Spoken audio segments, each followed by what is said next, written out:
Usted sabe que muchas veces nosotros,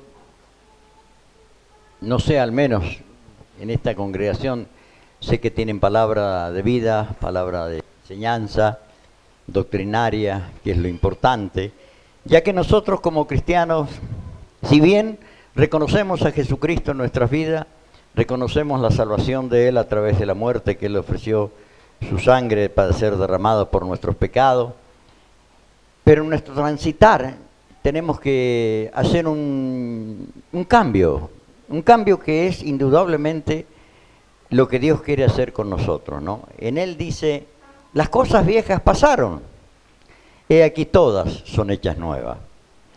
Pero lamentablemente en nuestra humanidad, nuestro intelecto, nuestras formas de vida, nuestras costumbres nos llevan a pensar que todo está bien, lo que nosotros hacemos porque creemos en Dios. Que todo está bien cuando nosotros nos equivocamos o no, porque creemos en Dios. Y no es que esté bien, es que Dios nos tiene paciencia y amor. Es que entiende nuestra humanidad. Por eso que nos dejó la palabra del Señor escrita para cada uno de nosotros, ¿no? Su palabra para que a través de ella nosotros aprendamos. Y la Biblia es clara, porque, por ejemplo, Jesucristo dijo así, ¿no es cierto? No todo el que me diga Señor, Señor entrará en el reino de los cielos, sino el que hace la voluntad de mi Padre que está en los cielos. La palabra es para creerla y aceptarla, no para cuestionarla o para pensar que podemos nosotros tener una diferente vida o costumbres de lo que la palabra nos dice. También el apóstol Pablo, un enseñador de la doctrina, ¿no?, en la cual nosotros estamos fundadas también nuestra fe en esa doctrina que nos dejó el Señor a nosotros. Él dice, no es que pretenda haberlo alcanzado, sino que me esfuerzo por lograr asirme, agarrarme de lo que está preparado para mí. En una palabra, que todos somos salvos por medio de la fe, que todos hemos sido salvos por la misericordia de Dios. No es porque seamos de una manera, de una raza, una costumbre, una forma, o más religiosos o menos, sino que Dios nos ha dejado su palabra para obedecerla. Y muchas veces, hermanos, nosotros no queremos entrar en el plan de Dios, porque ya fuimos diseñados para un propósito. ¿Y en qué parte del diseño de Dios está su vida? ¿Usted se lo preguntó alguna vez? ¿Está en el comienzo, en el medio o al final? Mire, yo ya llevo algunos años en el camino del Señor. Hace 54 años que lo conocimos al Señor con mi esposa. Y de ahí en adelante, hermanos, le puedo asegurar que he escuchado, he visto, he leído y he visto cosas en la vida de cristiana, ¿no? Y en mi propia vida, en nuestra familia. Y yo doy gracias a Dios porque hasta aquí nos ayudó Jehová. Hasta aquí el Señor nos sigue ayudando. Y en ese orden, hermano, muchas veces nosotros somos fáciles para juzgar o criticar o mirar los errores de los demás. A ver, levante la mano, ¿quién no tiene errores? A ver, levante la mano. ¿Quién no tiene errores? No podemos mirar el error ajeno si no miramos a nuestro espejo, ¿no? Si nos miramos allá, en el espejo vamos a ver, ahí está el error en mi vida, en mi razón, en mi justificación, en mi forma de ser. Porque si yo quiero entrar en el diseño de Dios, tengo que proyectarme a una vida verdaderamente que no me va a gustar, porque estoy acostumbrado a vivir una vida diferente. ¿Por qué razón no me va a gustar? Porque no conozco la vida venidera. Y si esto que yo tengo promesas, porque Jesucristo me dice a mí y a usted y a la humanidad entera, he aquí yo estaré con vosotros todos los días hasta el fin del mundo. Pero lamentablemente, mientras transitamos en la vida, no nos damos cuenta que el cambio lo quiere hacer el Señor en nosotros. Pero si no lo dejamos al Señor que nos cambie, no vamos a cambiar. La Biblia nos enseña, por ejemplo, a tener paciencia, ¿no es cierto? Usted sabe, ¿quién no quiere paciencia? A ver, levante la mano, ¿quién quiere paciencia? Levante la mano con ganas, el que quiera tener paciencia. Bueno, ¿sabe lo que le dice la Biblia a usted, hermana, hermano? Que para tener paciencia tenemos que tener sumo gozo en las diversas pruebas. Porque la Biblia lo dice, tened por sumo gozo cuando os halléis en diversas pruebas. ¿Por qué? Porque la prueba produce paciencia. Ay, Señor amado, ¿para qué habré dicho que yo quiero paciencia? Yo muchas veces le digo, ay, Señor, dame 5 minutos y quiero perder la paciencia. Y somos fáciles de perder la paciencia, ¿no es cierto? Con la familia, con los hijos, con los vecinos, con los compañeros de estudio, de trabajo.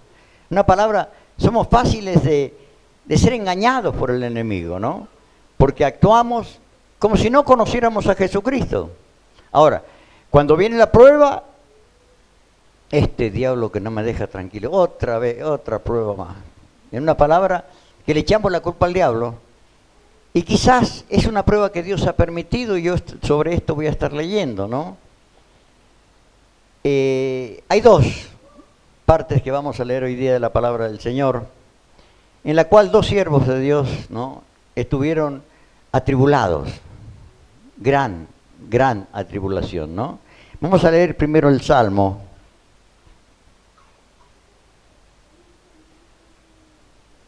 Salmo 40.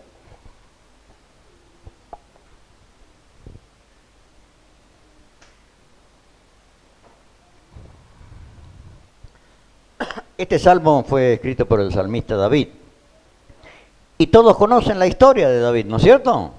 En parte. Bueno, David fue escogido entre una familia de muchos hijos, de muchos hermanos, y él en su adolescencia, podríamos decir 16, 15, 17 años, fue llamado por Dios para ser rey. Y de ahí en adelante, hermano, comenzó verdaderamente una travesía de pruebas para David, en las cuales lo primero que tuvo que hacer fue pelear con un gigante llamado Goliat. Pero él tenía tanta fe, tanta confianza en Dios, que fue y lo enfrentó y todos decían, cállate que nos va a matar a palos el diablo, ¿no? el Goliat.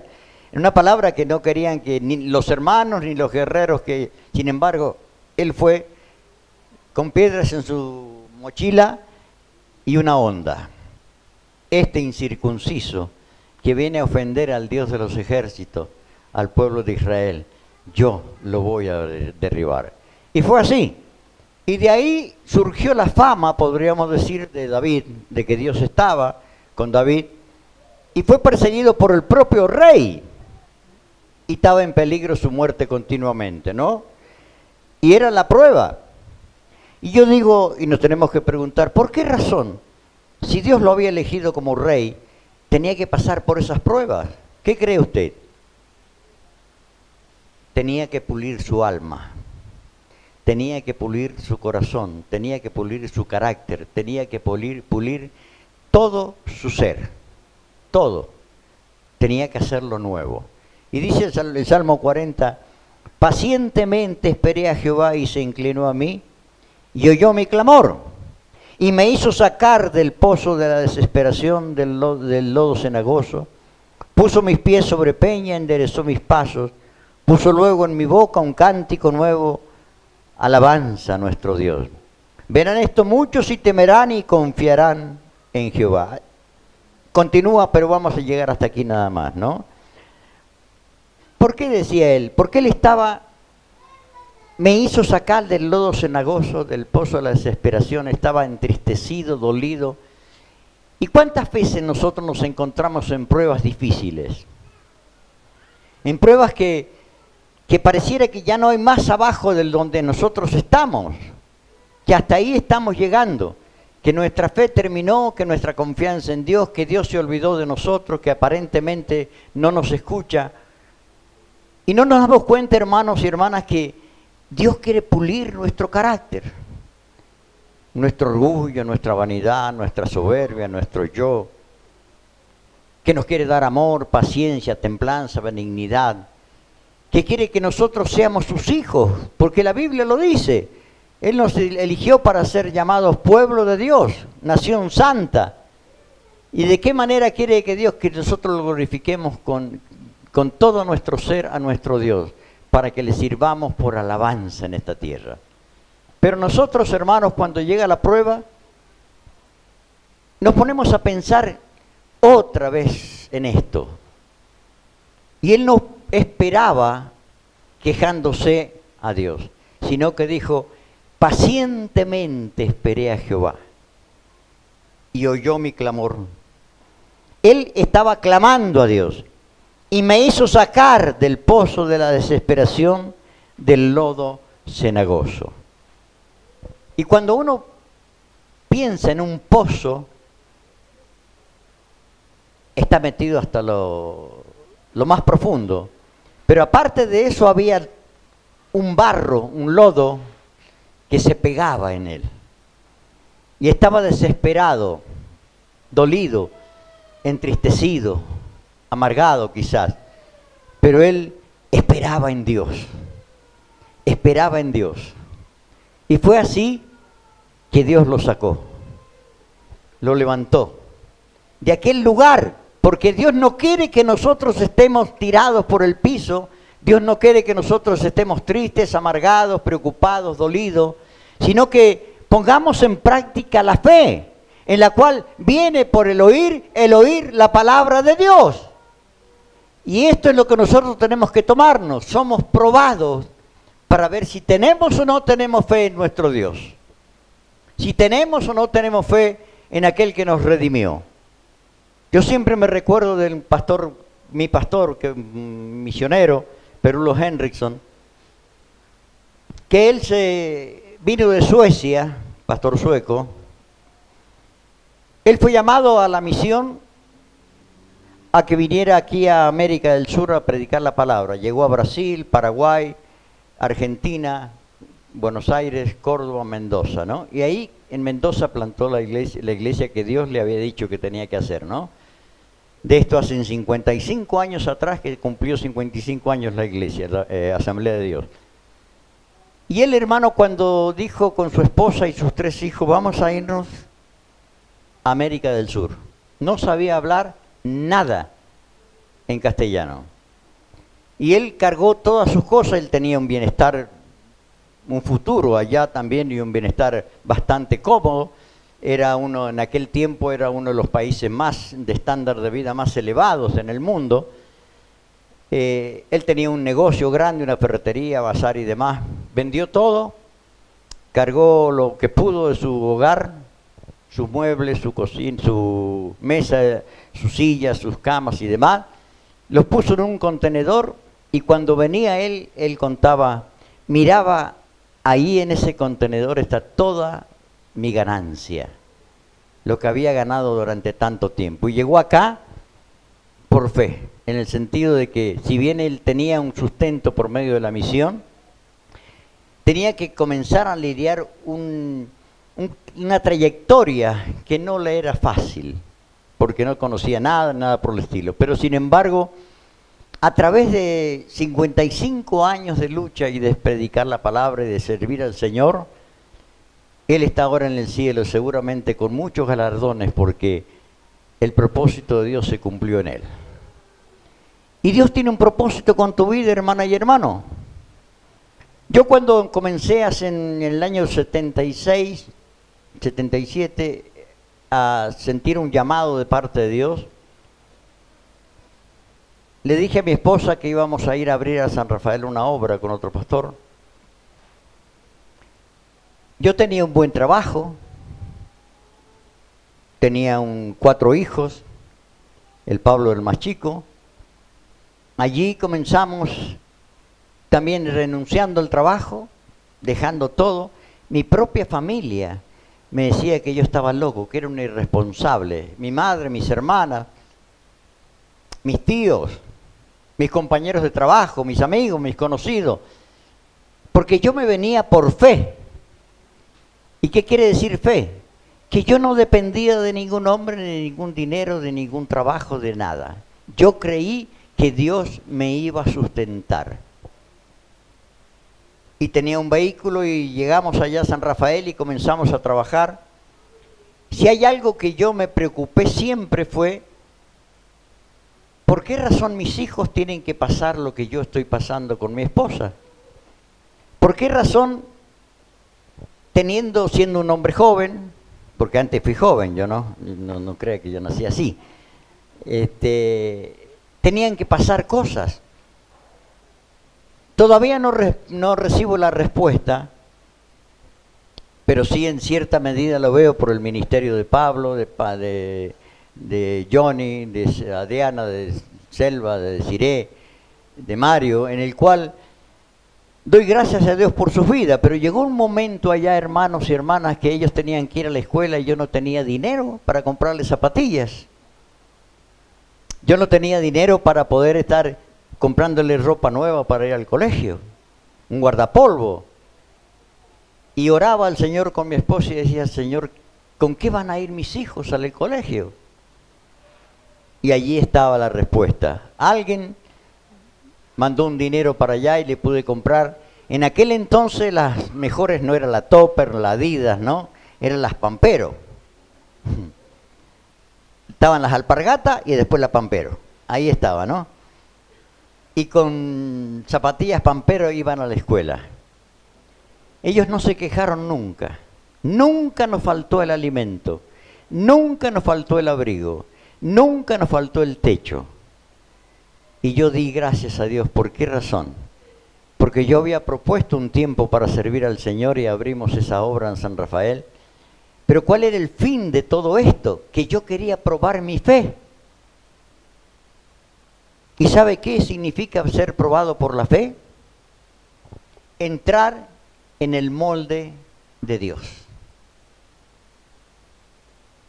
Yo no sé lo que usted cree que es o piensa que se puede ser usted. Puede ser un intelectual, puede ser una persona muy buena, muy cariñosa, muy amable, trabajadora, así. Pero yo quería conocer el propósito de Dios. Y ahí Dios me metió en ese molde.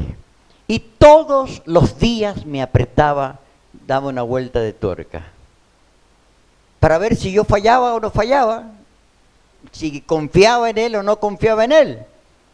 Tenía una rural unión y dije, Señor, no tengo más dinero, no tengo más plata, no tengo más nada.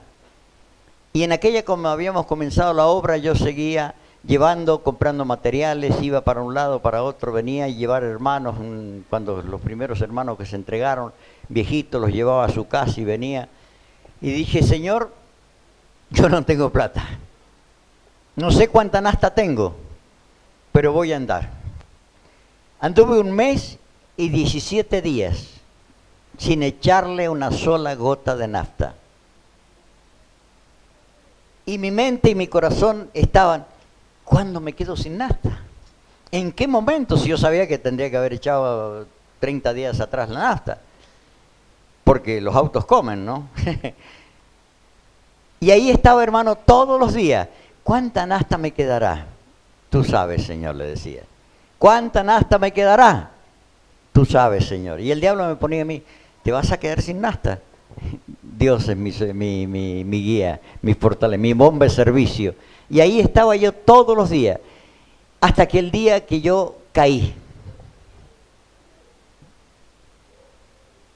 Me tentó el diablo para que yo bajara la mirada a ver cuánta nafta me quedaba. Y iba andando por la calle Mitre, en San Rafael, y dije, ¿cuánta nafta me quedará? El diablo me llora. Y se acabó la nafta. ¿Por qué dudaste, hombre de poca fe? Pensé lo primero que pensé. ¿Por qué dudé? ¿Por qué? ¿Cómo no le puse una Sinteg, una curita, un trapo, cualquier cosa al medidor de nafta? Estaría andando todavía, aunque usted no lo crea, con esa misma nafta. Porque Dios es fiel. Yo no fui fiel a Dios. Yo dudé. Pregunté, ¿cuánta nafta me queda? ¿Cómo puede ser que más de un mes pueda estar andando yo sin nafta? Y eso, hermanos y hermanas, solamente lo pueden creer los cristianos. Porque muchas veces, hermanas, a usted le habrá pasado, mamá, papá, que no ha tenido para comer en su casa porque se acabó la reserva. ¿Y ahora qué hacemos? Y dígame si no es verdad que muchas veces esas comidas que la mamá hace con rejuntes de todo lo poquito que hay ahí en la casa, no es más rica que las otras comidas elaboradas. Son más ricas, porque son provisión de Dios. Y cuando usted vea, hermano y hermana, que la alacena está vacía, que ya el azúcar se va acabando, que ya la hierba para los materos, hay unos materos que toman mucho mate, ¿no es cierto? ¿Quién es el matero acá? A ver. Bueno, no tomen tanto porque está cara. No le cree al diablo. Usted es un hijo de Dios, hermana y hermana. Si usted cree en Dios, Dios proveerá. Dios proveerá. Y usted verá, hermano y hermana, cómo Dios entrará a trabajar a través de su prueba en su hogar, en su familia, en su esposa, en su esposo. ¿Por qué? Porque Dios quiere enseñarnos. El salmista era rey. Sin embargo, estaba en el lodo, en el barro, más abajo de lo normal. Estaba en el pozo de aquel lugar del lodo cenagoso. Pacientemente esperé a Jehová. ¿Por qué él le podría haber dicho, Señor, ¿por qué estoy así? Si yo soy rey. Imagínese un rey, como el rey Saúl o todos los reyes, con su corona, con sus guardias, con sus anillos, con su ropa de rey. Sin embargo, él estaba revolcándose en el lodo cenagoso, en el pozo de la desesperación. Pero él dijo, como Job, yo sé que mi Redentor vive. Y él estaba allí, hermano y hermana, porque Dios estaba moldeando su carácter. Porque después, cuando pasara esta prueba, iba a ser coronado de lo más grande, el rey David. Y hermanos y hermanas, el plan de Dios en su vida usted no lo conoce, no lo conocemos, ninguno de nosotros, en nuestro futuro no lo conocemos, pero hay algo que sí tenemos que conocer, de que Dios ha prometido estar con nosotros todos los días hasta el fin del mundo. Y en ese orden, hermano, como dije yo recién al comienzo, acerca de mis hijos, yo no sé qué es lo que pasará por la cabeza de ellos, porque el llamado lo tenía yo, no lo tenían ellos. Quizás ellos habrán pensado, habrán dicho cuando eran chicos en su pensamiento natural, humano, ¿por qué razón tenemos que pasar hasta vergüenza de andar con esta zapatilla y otros andan con otra zapatilla? O quizás no lo sé. Pero lo que sí sé es que Dios también moldeó sus caracteres. Ahora, con respecto a los 6 hijos que nosotros tenemos, fui probado en todas las enfermedades que han habido, ¿no? Y que hay. En todas. Apenas nacido el Pablo, por ejemplo, estaba desahuciado por los médicos. No por lo feo que era, ¿no? Sino porque tenía una enfermedad en el... No vayan a pensar mal. Estaba desahuciado por los médicos. Tenía una enfermedad, bueno, hace 50 años atrás. ¿Cuánto tiene? No me digas. Entonces, ¿cuánto? Y uno, bueno, 51 años atrás. Había nacido, era un bebé.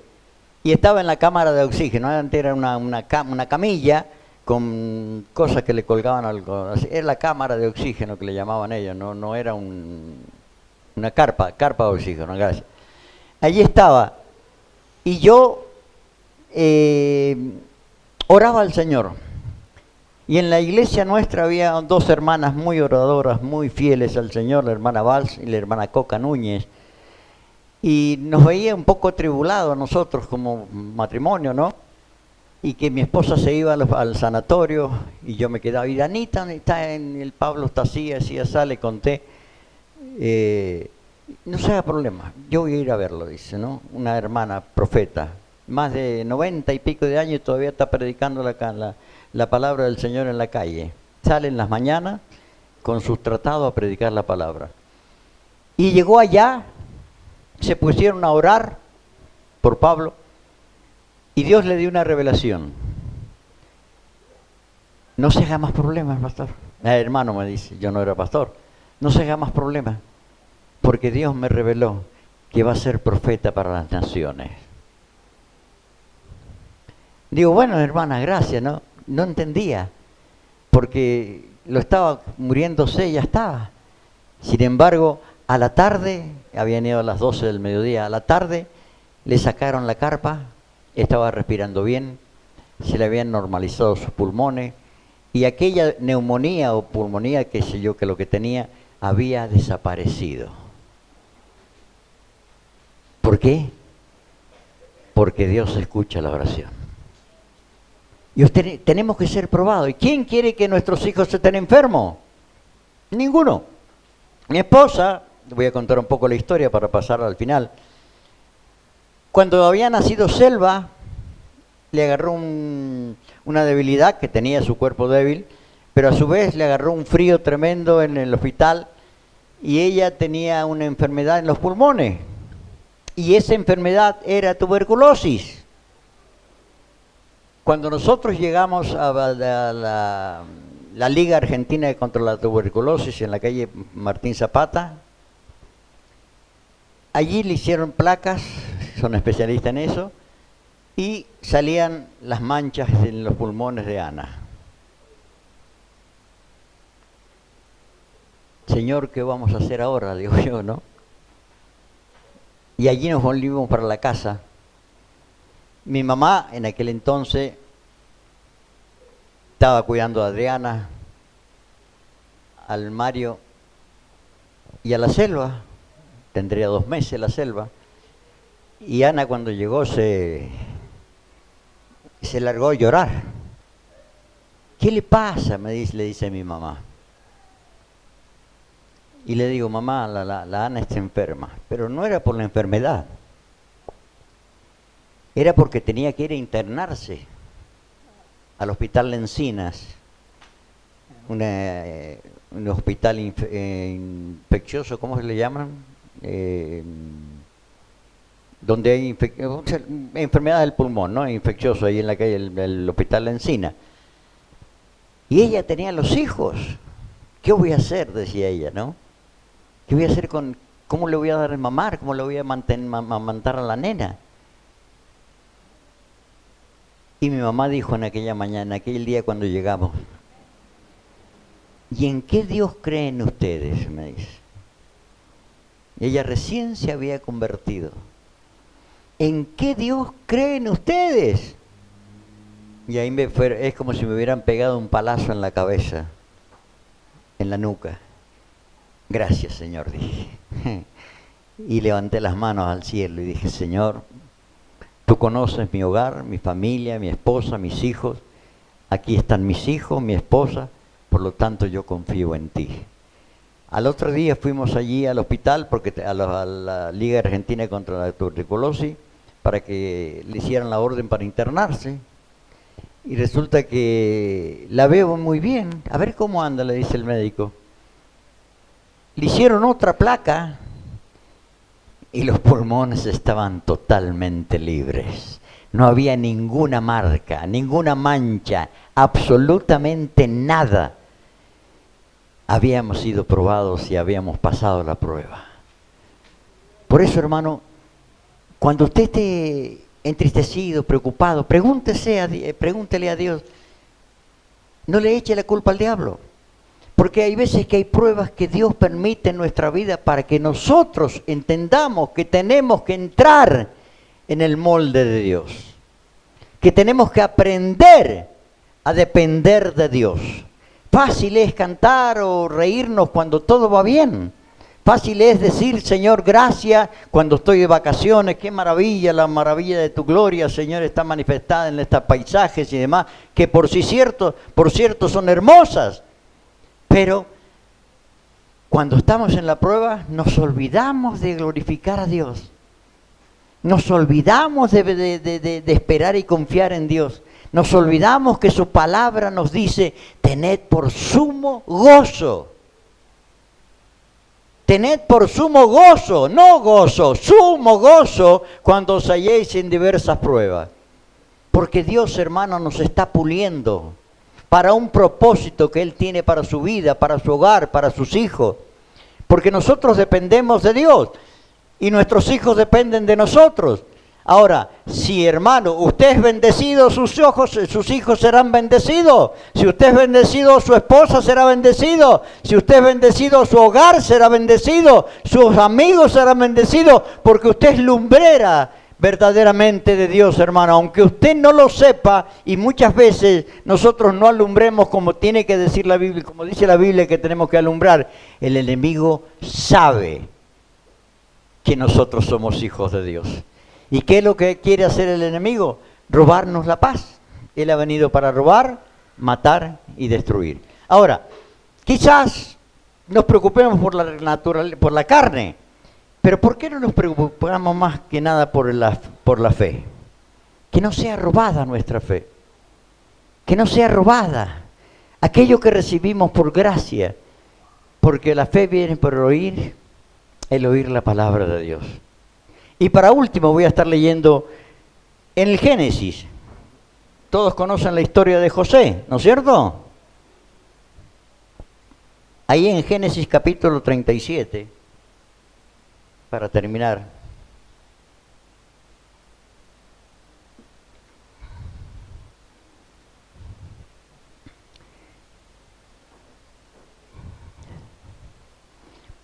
Vamos a leer unos versículos aquí hasta el 10 inclusive. Y soñó José un sueño y lo contó a sus hermanos. Génesis 5. Y soñó José un sueño y lo contó a sus hermanos, y ellos llegaron a aborrecerle más todavía. Y él les dijo, oíd ahora este sueño que he soñado. He aquí que atábamos manojos en medio del campo, y he aquí que mi manojo se levantaba y estaba derecho, y que vuestros manojos estaban alrededor y se inclinaban al mío.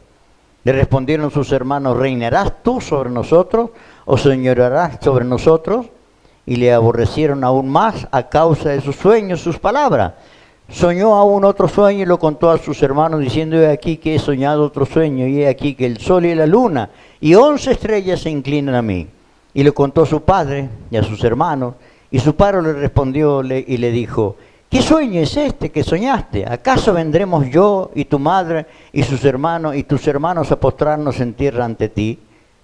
Hasta aquí nomás. Dios lo había elegido. Entre muchos hermanos, era el menor, era el Benjamín, y Dios lo había elegido con un propósito. Y ninguno de ellos creería jamás lo que iba a hacer José en el futuro.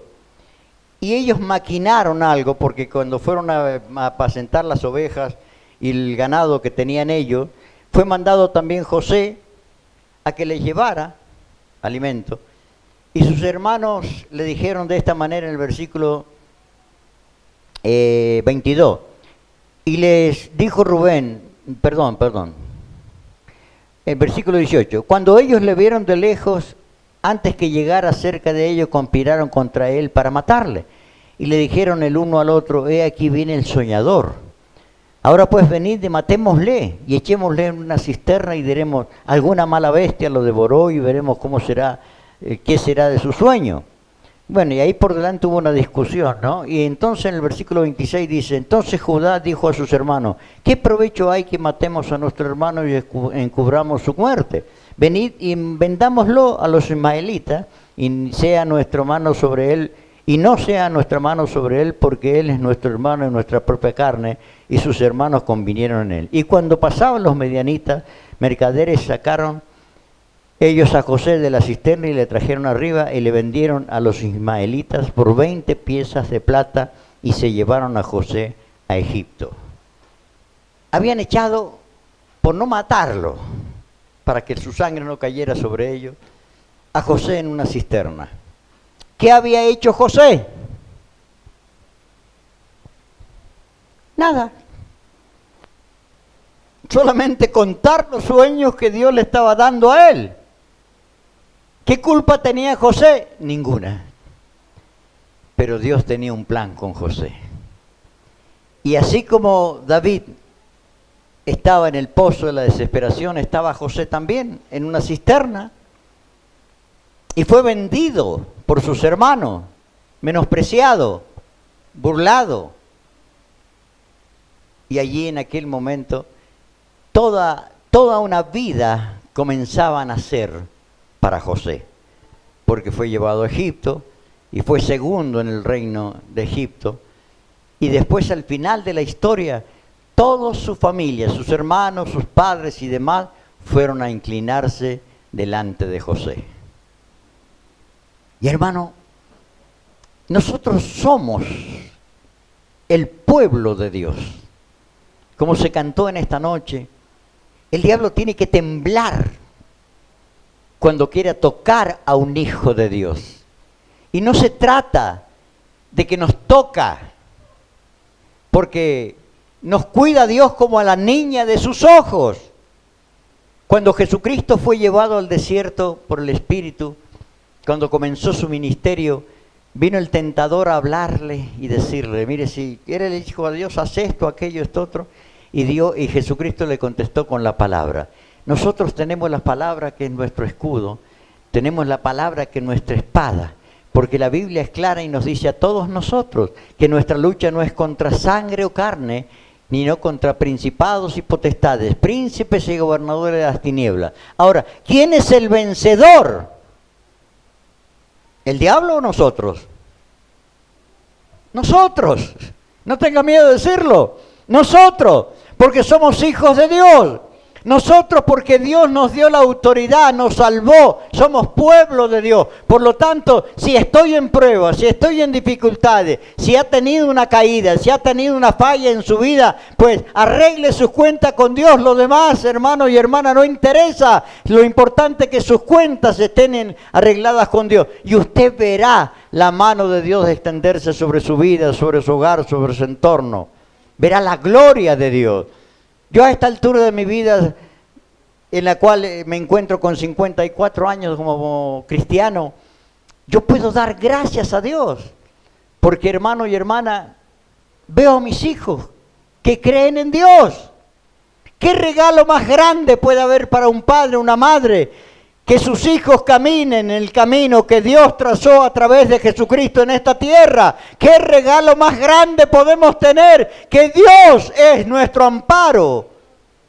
Veo a mis nietos, mis nietas, no todos siguen, pero yo siempre sigo confiando, porque Dios les está dando oportunidades y habremos de caer 1000 veces, pero 1001 vez nos vamos a levantar. Vamos a levantarnos como hijos de Dios, hermano, porque vamos a caernos, no tenga la menor duda.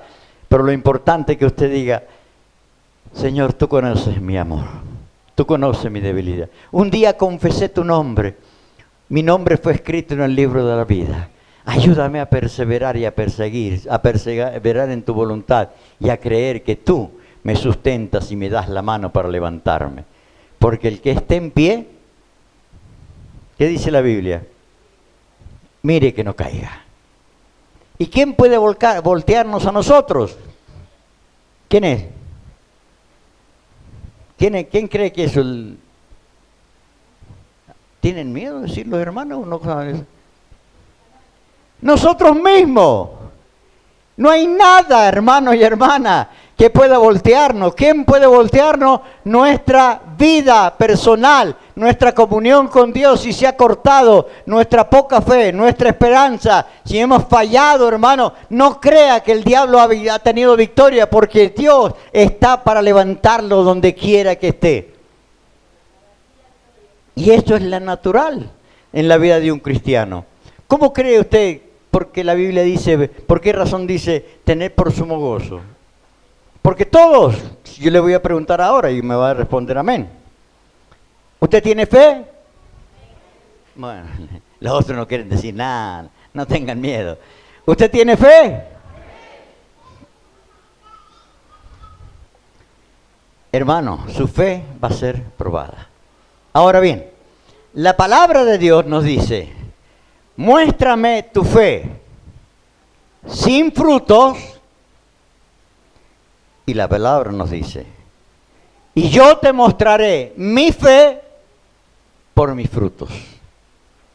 ¿Y cuáles son los frutos que yo tengo que dar? La confianza que tengo que tener en Dios. La confianza.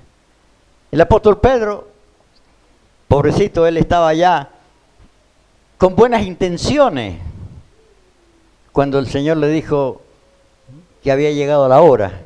Ya termino, media hora más, 1 hora y media más y termino. Había llegado la hora. Señor, que eso no acontezca contigo, le decía Pedro. Porque lo amaba Pedro a Jesús.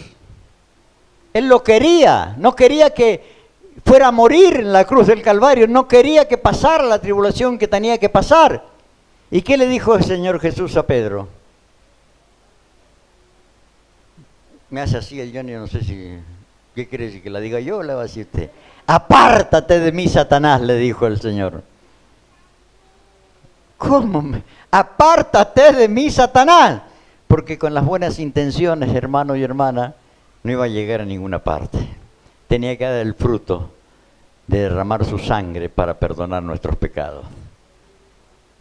Y cuando resucitó el Señor, le preguntó por 3 veces, ¿Pedro me amas? Sí, Señor, yo te amo. Pedro me ama, apacienta mis corderos, apacienta mis ovejas, apacienta mis ovejas. Y la 3.ª vez dijo, Señor, tú conoces.